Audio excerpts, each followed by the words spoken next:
Hello, everyone, and welcome back to a special episode of the Surviving UX podcast. I am Meg Kramer. My co host is Jessamine Edwards. Jessamine, what are we doing here? I thought we said we'd go on Um, hiatus. you know what? These are some interesting times, and Hmm. although we had very good intentions of winding things down, one of the things that keeps happening is that there's these crazy events.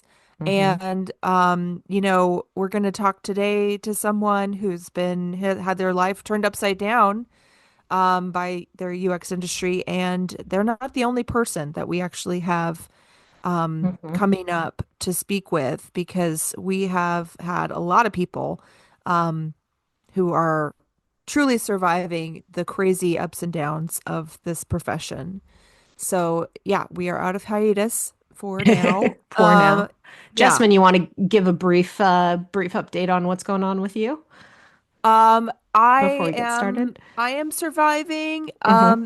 I think the return to office, has kind of been a whirlwind. I have spent more time away from my family just with the Hmm. commuting than ever. I have a lot of business travel coming up where I'm going to be away Oh, for, multiple days at a time, that's week at a new. time. Yeah, that hasn't happened in years. Hmm. So, I am a little nervous. I came home last night from my usual 3-day office stint.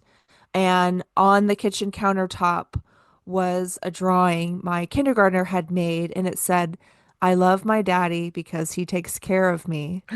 And I was like, ouch. So I hung it up on the fridge. I was like, well, I guess I'm not going to get one of these anytime soon. But it was ouch. I know. I was like, That's all right, hard. well, this is the reality. So yeah, this is kind of the flip side, but it has been good overall too. I mean, I can't lie. So how about you, Meg? Well, in terms of family, my little guy turned 3, and I Oh, didn't realize that as your child has milestones, you kind of like think back to like where you were 3 years ago or 2 years ago. mm, There's a lot of like a reflection whether you want to be in that space or not. And so there's and he just seems so much older, and mm-hmm. like you don't get that, like Yeah, you don't get it he's back. turning into a man. But I got to use some of my creative juices outside of work, which was really fun. This month I entered a sticker competition at work, and Cool. I built a giant smoothie cup for the Whoa. kid's birthday party. For like decoration. So I've been doing all sorts of like digital. Oh. I'm still doing my like watercolor, and then also Oh. doing some like more bigger stuff. So I'm really Okay. trying to make this year more of a year to focus on all that creativity stuff that I Oh, love, that's so cool. even if I That's don't so get to do it cool. at work. Right, Or right. if I the know it's opportunities it's are the like biggest yeah. irony of our Right? job is that we're Uh, quote unquote creatives, but we don't always get to be that creative. oh, very Uh, true. All right. all right. Well, listen, you guys, today we have a very, very special guest who is joining us.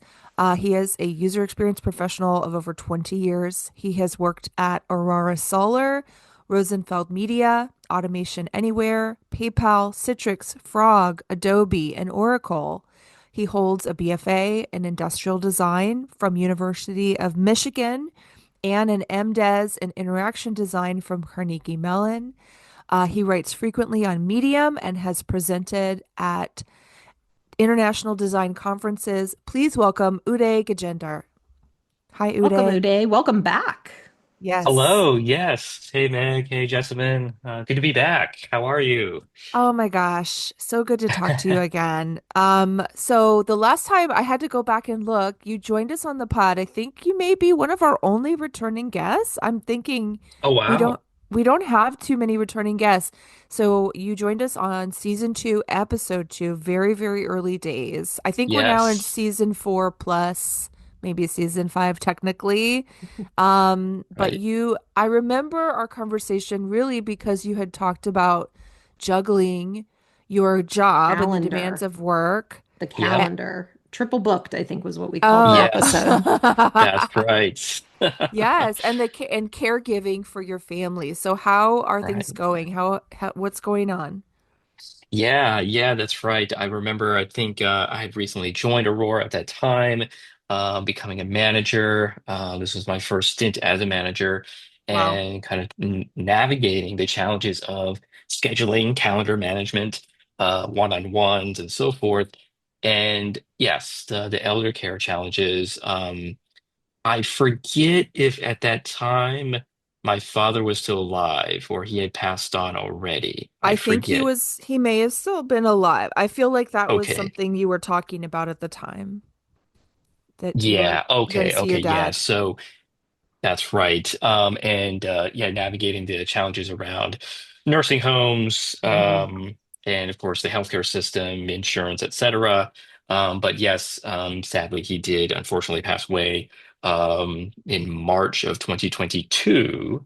Okay. Um, so I had to take some time to handle that, which is its Hmm. own kind of story in itself. And I keep meaning to, I want to write that up because there is Yeah, so much that happens there from a almost like from a service design or experience design perspective, right? Sure. Navigating all please. those challenges, right? Please do Um, because honest to God, my spouse has been through the loss of a parent mm, and it was yeah, horrible. yeah, yeah. I dread the day when I have to face that task, and Mhm. I don't even want to think about it, frankly. Yeah. It's Yeah, scary. yeah. It's incredibly scary, daunting, intimidating, all of that. And yet it is something that has to happen, right? But Mhm. it does not have to happen in a way that uh, makes you feel disempowered, Mhm. because I think that's how these systems are, in a way, kind of set up to do that, Mhm. unfortunately. So anyway, yeah, at some point I would love to write up some kind of guidebook on how to navigate those pitfalls and challenges. But yeah, so since then, I've been taking care of my mother. She has a set of health complications as well. But overall, she's doing okay. Yeah. She's Is your been mother living with, living in the same? Oh, I was gonna say, does she live close by?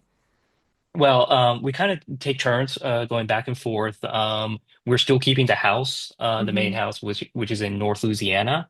Mhm. Um, and so she'll spend some time there, and then I'll go out and bring her back with me so she can stay with me in California Yeah. for, a good 4 or 5 months or whatever. Mhm. I've got her doctors there and so forth, appointments and that kind of a thing.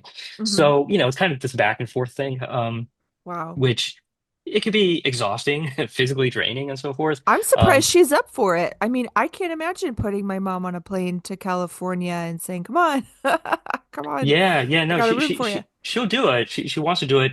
Although I think more recently, the physical capacity to do that, it's getting reduced, right? Mm-hmm.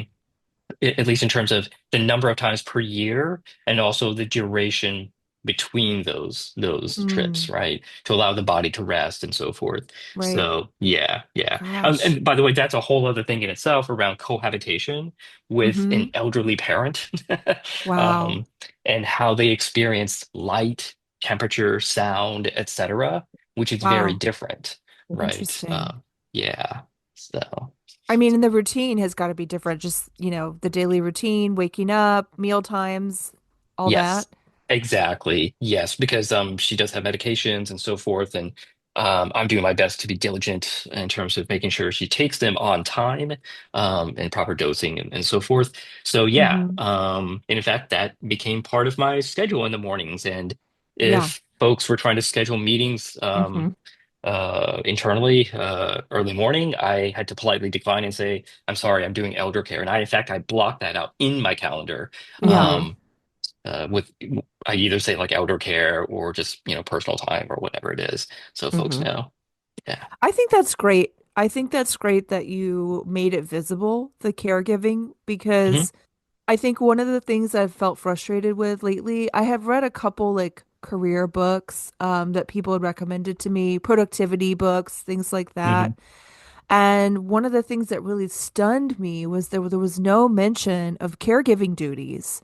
What? And Mm, the books were written from the perspective of someone who has all day to themselves to do with whatever, what a and so they're like, privilege. you Yeah. know, jog to work, lock Yeah. yourself in Yeah, your office. And I'm like, huh? right. I am getting real Yeah. tired of the like recommendation to wake up an hour before my kid wakes up. Like I'm trying to do it, but I Ouch. Hmm. it's it Yeah. and I Who? get I get it. If I do, then the dishes get done, the lunch gets made, we're not having such a bad morning. I understand why that recommendation gets made, Mm. but man, I like it's Ugh. really hard to motivate myself to do that, especially in the winter when it's dark Oh outside. boy. Yeah, right. So, Right. but yeah, and I guess the other thing that I was or that you made me think of, Uday, is, I really appreciate when like elder care and child care and just care in general is kind of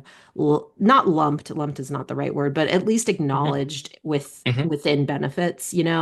um, Yep. because Yep. it is like there are so many different types of care giving and care tasks, and it shouldn't just be about young children, Right. Yep. the care that's the care that needs to be given and administered.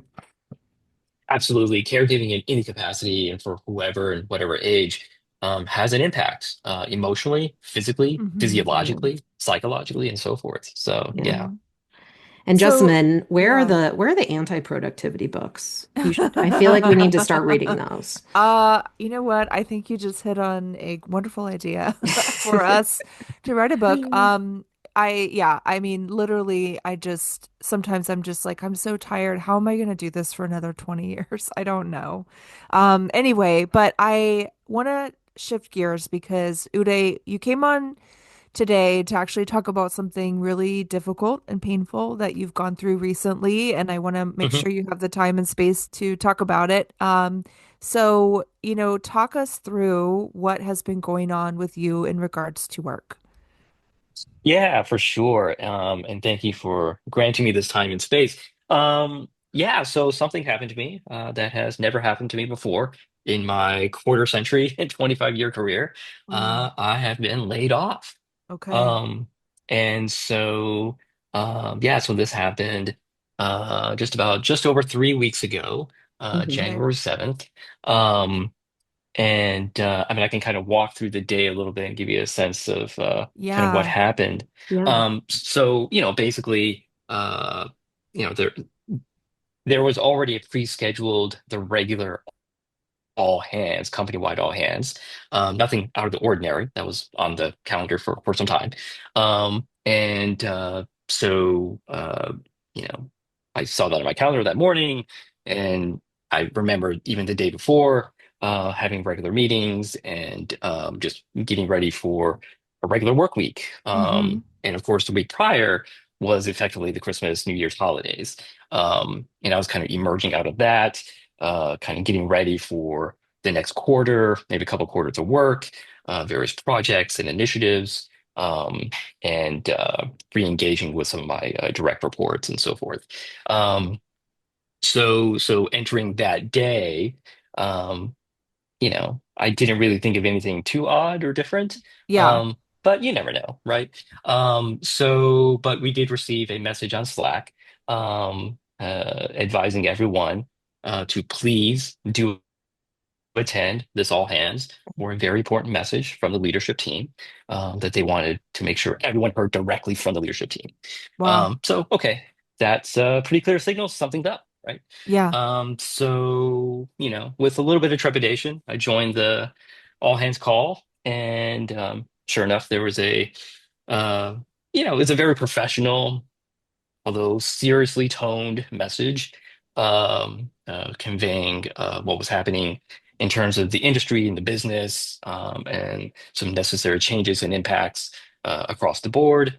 And so basically, right after it was a very brief, like about a 10-minute call kind of a thing, 10 to 15 minutes. And at that point, we were all advised to check our inboxes to see if we got the email to let us know if we were impacted or not. Hmm. Um, so, you know, So that's a via email. Wait, hold on. So they made this announcement that it was layoffs were imminent, and they said you'll get an email if it's you. So there Correct. wasn't like somebody didn't pull you into a room for a one-on-one. It was an email. Correct. Oh, wow. Yeah. And you know Yeah. what's funny about this is like whoever went about this strategy, like they were advised. Like this isn't just like they thought of this, you know, I Oh mean, yeah. like Yeah. this is a pattern. I've heard of this at other companies too. And like it's just so weird that this is what has been landed on as the way to do this. And just I just see in my mind like every single person just hitting refresh, refresh, Oh refresh, yeah. like Right. Oh my Exactly. on their email gosh. client. And then like what happens if like the email go, your email server Right. goes down or something. Sure. I mean, Exactly. I Yeah. guess Exactly. are they just trying to save time? Like they don't want to have dozens of one-on-ones and watch Potentially. people get pulled in and come out crying and then they're like, "You're next, you come in." I mean, that sounds really strange. So Well, and then, also, yeah, one thing to kind of clarify and give some context to, this is a remote first, fully distributed company. okay. So everyone's working from home, right? Okay. So there is an office officially in San Francisco, but it's mainly meant for customer, events and collaborations and so forth. So, so there would not be that scene or that situation of, you know, everyone's waiting in line to have a one-on-one with the manager or whatever because Hmm. everyone's at Mm, home. Um, okay. yeah, But yeah. then So I, you're alone. You're processing it alone at home by yourself. yes. So that's a very interesting and different dynamic, right? Because you are at home alone. Um, and depending upon your situation, if you've got family members around you and so forth. Oh. So yeah, to set the further setting of the scene, I was, yes, alone. I was in the study room of my late father in Ruston, Louisiana, North Central Louisiana, Mm-hmm. because I was there from the holidays and taking a few extra days. And then we also had a winter storm. And so I had to postpone my flight for another Mm-hmm. week, and so forth. So anyway, so yeah, so I'm there, in that room, receiving this message, checking the email. I get the email and I read it, and there it is. I see the lines, that says, your position has been eliminated.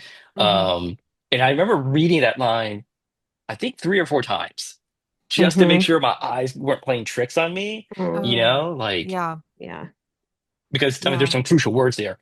Your position has been eliminated or has not been, Right. so, Right. so I just wanted to make sure. So I read it multiple times. I took my glasses off. I put my glasses back on. I'm like, well, okay, Mm-hmm. yes, this is true. This is legit. My position Wow. has been eliminated. And there's some further information in terms of like next steps and around, severance and benefits and all those kinds of things. Mm. And so I, kind of skimmed through that. But in that moment, as I kind of reflected on my LinkedIn post, there is this collision of multiple emotions, right? Mm.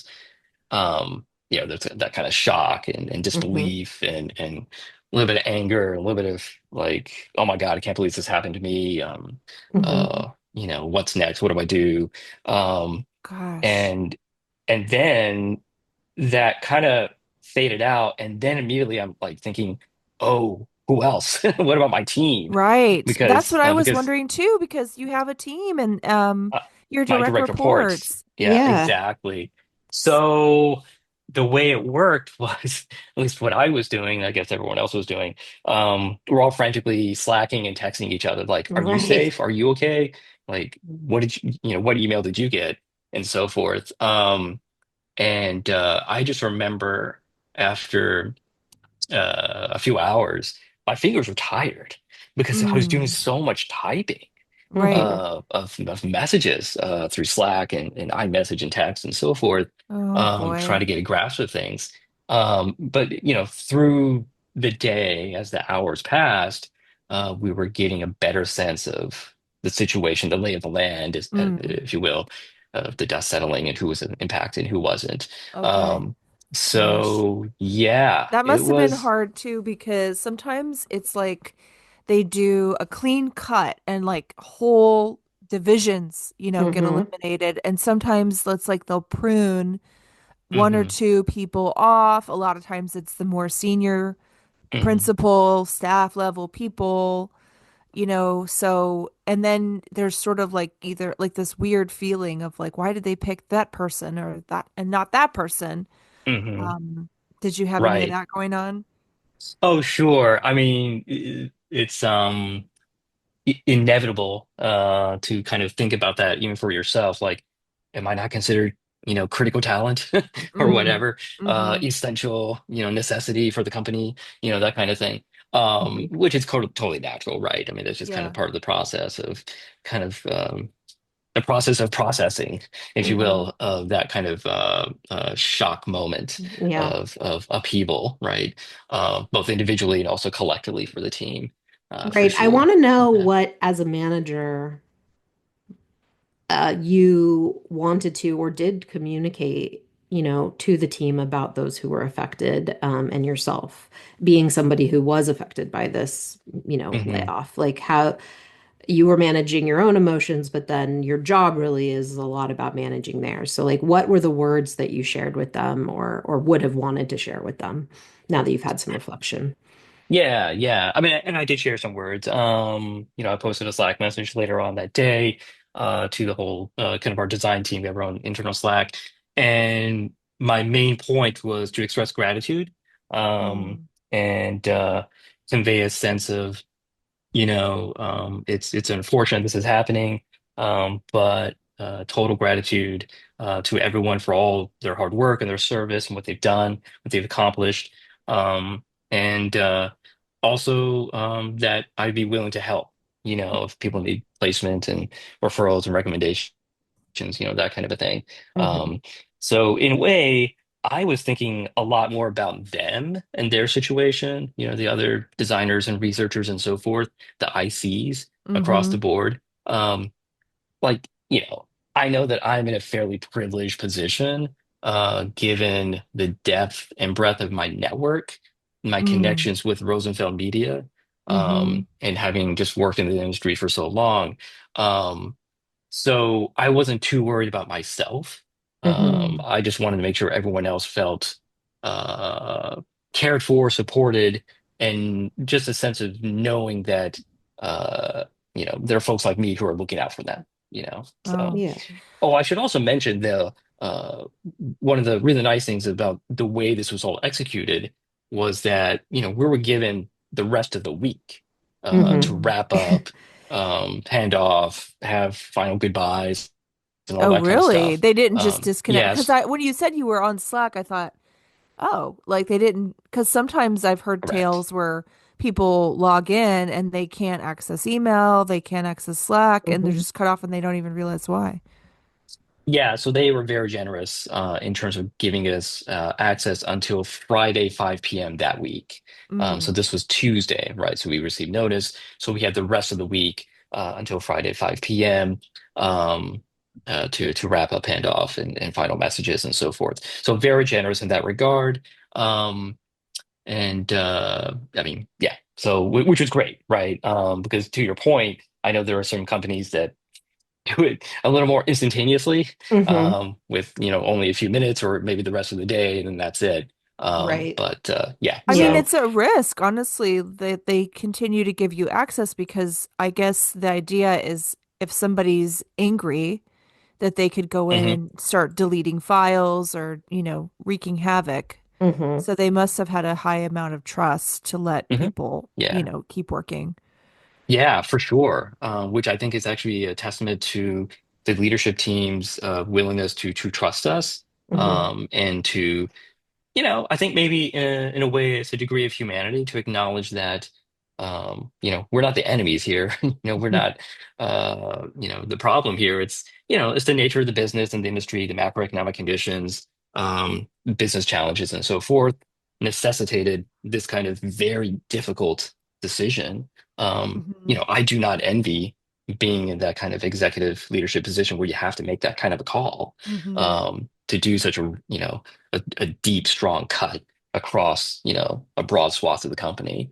Um, Yeah. so yeah, yeah. Well, I want to ask you, you mentioned having a large, deep network.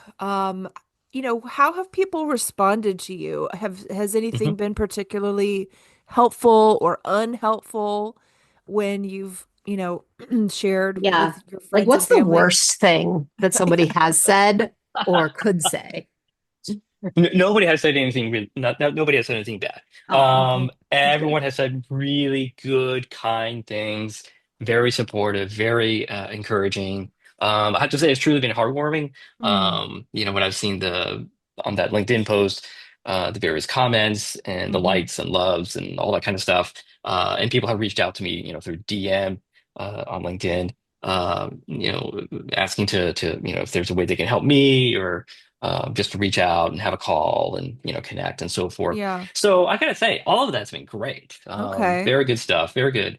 Um, I think the point that I keep emphasizing to everyone is because some folks have reached out to me saying, "Hey, I've got this job here, I've got a role here, and I know somebody who can hire you immediately and stuff like that." Hmm. And I've been pushing back. Oh, really?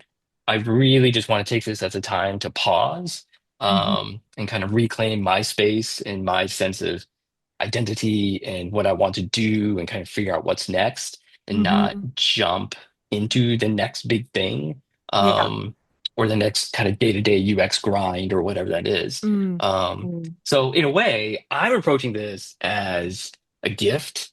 It's an opportunity. It's looking at the possibilities of what could be. So if there is anything that's been kind of, uh, I don't know, irksome or annoying or whatever Yeah. is when I see someone say, "Hey, here's a role that's perfect for you." It's Mm. like, okay, I'm You're not not there ready. yet. I'm not ready. Mm. Thank you. That's You know, amazing. that's But interesting yeah. that you mentioned that because,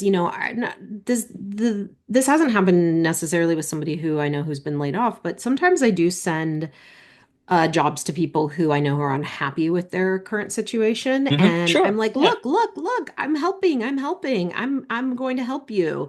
And it's interesting to hear that maybe that isn't quite the right moment of like for a transition and like to maybe Mm. Sure. be more sensitive to that. But yeah, I've definitely been in the position of like, look, it's perfect. You'd be great and you'd be amazing at this. So just apply. Mm. And Right.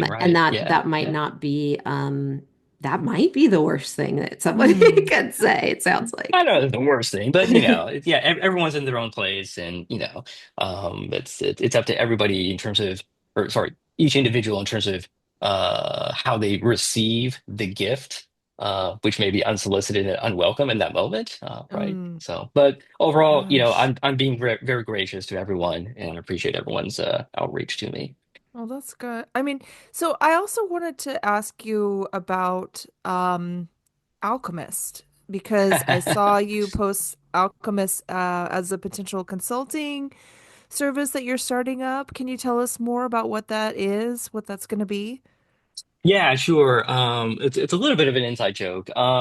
So last fall, just around the holidays, I was rereading The Alchemist by Paulo Coelho, I think is the author's name. So it's a fantastic read. It's a short read. It's basically a fable of, kind of like the hero's journey of Mm-hmm. discovering one's inner truth and their personal legend and so forth. Um, and I first read that book, 15 years ago, something like that. I was in a very different Yeah. place, personally and professionally. To read it again after having endured, personal loss and elder care, and the trials and tribulations of the solar coaster, as we call it in the Uh, industry. Um, it kind of had a different effect on me this time. And mm-hmm. so that notion of alchemist kind of stuck with me.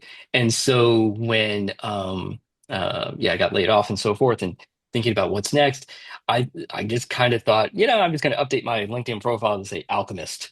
Mm. More as an individual label for myself, as opposed to like a consultancy is that's not Oh, really the okay. point, but it's more like me as someone who is, if you've read the book, about then it's you'll see the connection with finding your personal truth and your inner Mm. legend and all that. But also alchemist in the kind of historical mythological sense of transforming lead into gold, Mm-hmm. right? Something dull into something shiny and beautiful and amazing, Mm-hmm. which is one Gosh. possible interpretation of a layoff, right? Mm. Um, so yeah, it's a little bit of a joke, but it's also kind of a way of hinting at how I'm approaching this moment in my life. Yeah. Mhm. A little bit of tongue in cheek there. And a little bit of Exactly. whimsy. Yes, whimsy. We need more of that in our lives. So Yes. yeah. Ugh, well, I mean, good for you. I think I think the thing that I think of when I think of layoffs is those long, sad posts that you see sometimes on LinkedIn of Mm, people who say, I've applied to over 1,000 jobs. right, right. I'll take anything at this point, and I just want to say stop. Hmm. Stop. Whatever it is you're doing, it isn't working. Just stop it. And because they're so sad, and it's Hmm. also something that it puts the fear into me that that could happen Mm, to me, that I could lose my job, and then I instead of quickly finding another one, I would just be stuck in this sort of purgatory of unemployment. And gosh, I just when I think of layoff, like that's the first thing that springs to mind is like that sort of mm, desperation and hmm. yeah, and that fear. So like I mean, have you had any of those sort of darker feelings since this has happened? Well, um, in some sense, yes, a little bit. At least in the sense that the way the UX industry is rapidly evolving, Mm-hmm. given at least two or three factors. One, obviously AI, and how that's kind of radically changing the tool sets and methods and approaches. Um, but also what I would call financialization. Mm. Um, how, there is, well, it's financialization plus, maybe it's extreme or excessive capitalism, plus the high velocity demands of investor returns.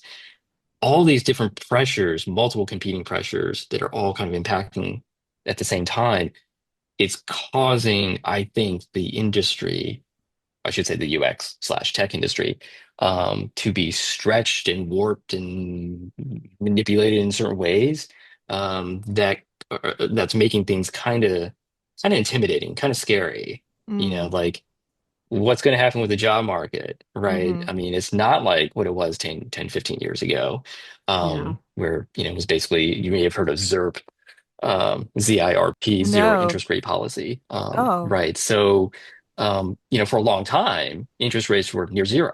Mm-hmm. So basically free money for Yeah. companies to hire thousands of people, Hmm. and kind of overstock, if you will, on resources. But now that's a bit of a no-no, Uh-huh. with interest rates being higher. So it's more expensive. Um, anyway, so I look at it and look at this industry, UX tech industry, and think, yeah, things are rapidly shifting and changing in Yeah. ways that are daunting, and it's not clear how things will shake out. Um, Gosh. are we going to return to quote normal or Mm. evolve into something else? Mm-hmm. And whatever that something else is, could require, to your point earlier, a different approach to your career development, Mm-hmm. to looking for jobs, to networking, to skill development, and so forth. So yeah, Yeah. I'm a So little bit scared. So, with the time that we have left, do you have any advice for someone else going through something similar right now who may be listening? Yeah, for sure. I would say a couple things. One is to remember and recognize uh, you are a human being, and you should grant yourself the space to mourn and grieve Mm, the loss. Um, you know, the work that we do, it can be personal and deep and intense. Um, at the same time, recognize and acknowledge all the amazing accomplishment and achievement and success, mm-hmm, um, and the people, the connections, the relationships, friendships made along the way. Um, and remember that. what's next is really up to you. Mhm. This really is this kind of field of infinite possibility. Um, and it does take curiosity, it takes courage. There's no doubt. There's no easy, quick fix. And it takes a lot of intentionality Mm, to decide what it is that you want to do and how you want to figure that out. But the good news is, you're not alone. yeah. There are a lot of folks around, but Yeah. it's up to you to figure out what you want to do and how you want to make use of uh, the friends, networks, and resources around. Hmm. So, yeah, Yeah. Thank you so much, Uday, for joining Thank us you. today on Surviving sure. UX. Yeah, It was awesome to absolutely. have you. Of Um, course. Thank you. Amazing. If you need advice or sympathy for your UX career, we are listening. Please write to us at survivingux@gmail.com. Bye bye.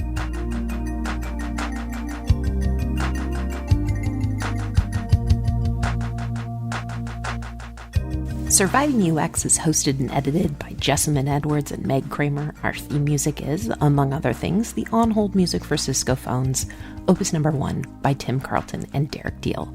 If you need more whimsy in your life about this overstock situation, I'd be remiss not to plug a very cool Zerp soda design made by a friend of the pod.